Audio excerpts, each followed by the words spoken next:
सभी गोवर्धन लीला में प्रवेश करते हैं।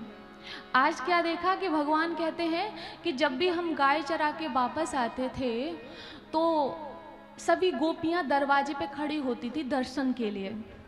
आज क्या है कि कोई दर्शन के लिए खड़ा ही नहीं है, सभी के घरों में पकवान बन रहे हैं। तो भगवान ने जाके यशोदा मैया से कहा कि मैया एक बात बताओ कि आज क्या है कि घर में सबके पकवान बन रहे हैं और आप भी पकवान बना रहे हो, तो मुझे समझ में नहीं आ रहा कौन सी लीला है। तो मैया ने कहा कि गोवर्धन वो इंद्र देवता की हम लोग पूजा करते हैं, जो हमारे पूर्वज भी किया करते थे, हम वो इंद्र देवता की पूजा करेंगे। तो मैया से पूछा कि इंद्र देवता की पूजा करने से क्या होता है। तो मैया ने कहा कि नंद बाबा से पूछ लो, ये सब हम नहीं जानते हैं। इससे आपको भी सीख मिलेगी। थोड़ी देर पहले भी मैंने कहा था, एक पूजा वो होती है जो पुराणों में है। जो पुराणों में पूजा है उसको पौराणिक बोलते हैं, जो वेदों में बताई गई उसको वैदिक बोलते हैं, और जो आप संसार में देखा देखी पूजा करते हो ना उसको लौकिक बोलते हैं। और आपकी गति, आपकी मुक्ति, आपको भगवान के चरणों में भक्ति तभी मिलेगी जब आप या तो वैदिक पूजा करेंगे या पौराणिक पूजा करेंगे। ये जो संसार में देखा देखी करेंगे ना उससे कुछ नहीं मिलेगा।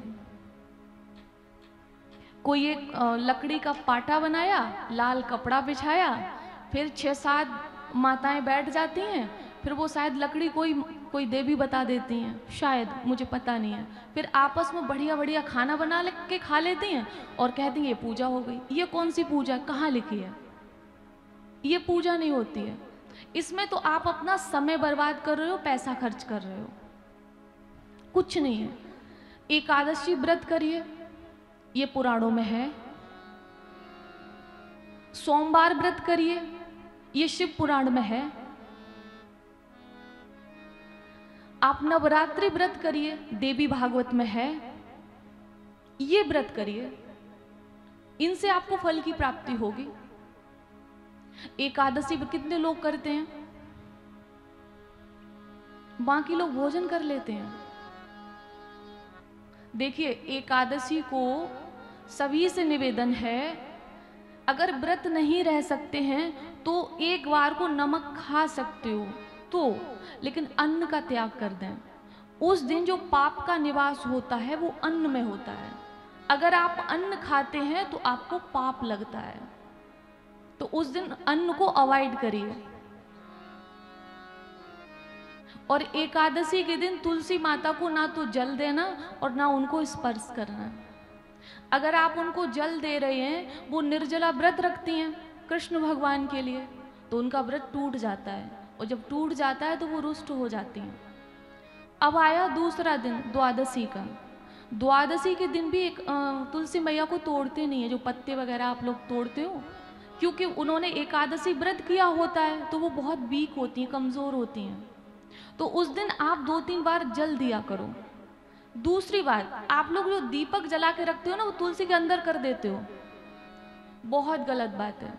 दीपक को हमेशा किसी प्लेट में रखिए, उसको डायरेक्ट धरती पर नहीं रखते हैं, प्लेट में रख के रखिए और दूर करिए। बहुत लोग होंगे ना, मंदिर में आप लोग जाते होंगे, देखते होंगे, धूप बत्ती जलाई और शिवलिंग के अगल बगल रख दी। या तो भगवान मानते नहीं हो, और अगर मानते हो तो फिर धूप बत्ती क्यों जलाते हो? दूर से जलाइए, दूर रखिए। भगवान, अगर आप श्रद्धा से, मन से, भक्ति से पूजा कर रहे हैं तो आपको मंदिर तक जाने की जरूरत भी नहीं है, वो दूर से आपकी पूजा को स्वीकार करेंगे। और आप उनमें दीपक इतना सटा के रख दोगे, उन्हें जला के रख दोगे, वो आशीर्वाद देंगे। जब जाओगे ना तो वो भी धूप बत्ती लेके खड़े होंगे कि यही तुमने हमें दी है, वो भी खड़े होंगे। तो भाई पूजा में सावधानी रखिएगा थोड़ी सी, आप लोग थोड़े से नियम ये बना के रखिएगा। पूजा करते समय 5 मिनट पूजा करिए, लेकिन 5 मिनट मतलब मेरा कहने का 5 मिनट है, फिर पता चले कि अगर आधा घंटा करते हो तो 5 ही मिनट करो, ये नहीं है मतलब। 5 मिनट करो लेकिन तन्मयता के साथ करो, संसार में सब भूल जाओ, ऐसे पूजा करनी चाहिए। क्योंकि भगवान कहते हैं कि मुझे कोई श्रद्धा से भक्ति से अगर पुष्प अर्पण करता है, और पुष्प ना हो तो कोई पत्ता अर्पण करता है, और यहाँ पे भगवान कहते हैं पत्रम पुष्पम फलम तोयम। यहाँ पे कोई पत्ता, ये नहीं कहा तुलसी दल ही अर्पण करिए, लेकिन ये हमारे सनातन धर्म में है कि हम कृष्ण भगवान को तुलसी दल ही अर्पण करते हैं। लेकिन अगर ये दल नहीं है तो किसी भी पत्ते को भगवान के चरणों में तुलसी दल समझ के आप प्यार से अर्पण कर देंगे तो भगवान को यही लगेगा ये तुलसी दल है, और भगवान उसको स्वीकार करेंगे। यो में भक्त्या प्रियच्छति। भगवान कहते हैं श्रद्धा से भक्ति से अगर आप पत्ता दे रहे हो, फल दे रहे हो, जल दे रहे हो, मैं उसको स्वीकार करता हूं। बस शर्त क्या है?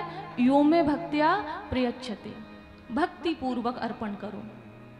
अब क्या होता है कि नवरात्रि में भी कुछ लोग, नवरात्रि जब आते तो सर भारी हो जाता है, अब व्रत रहना पड़ेगा। और कुछ लोग तो अच्छा अच्छा खाने के लिए कह देते हैं व्रत है, लेकिन भोजन भी करते हैं, अच्छा भी खाते हैं, और मैया की, अब क्या ज्यादा नहीं बोलेंगे, और क्या ऐसा भी होता है कि व्रत के नाम पे बढ़िया भोजन किया जा रहा है, मैया को भी भोग लगा दिया, उनको थोड़ा दिखा दिया, पूरी प्लेट खुद खा लिया, और लो बढ़िया व्रत हो गया। तो भाई श्रद्धा भाव का बहुत ध्यान रखिए। और मैया की आप लोग पूजा कर रहे हो, शिव जी की कर रहे हो, आप लड्डू गोपाल की कर रहे हो, तो श्रद्धा भाव का बहुत ध्यान रखिए। मैं शुद्धि की ज़्यादा बात इसलिए नहीं करती हूँ कि मैंने जितना पढ़ा है उसके आधार पे भगवान को ज़्यादा शुद्धता की आवश्यकता नहीं है। अगर आपके वस्त्र थोड़े से मैले हैं चलेंगे, लेकिन मन मैला नहीं चलेगा, मन साफ होना चाहिए।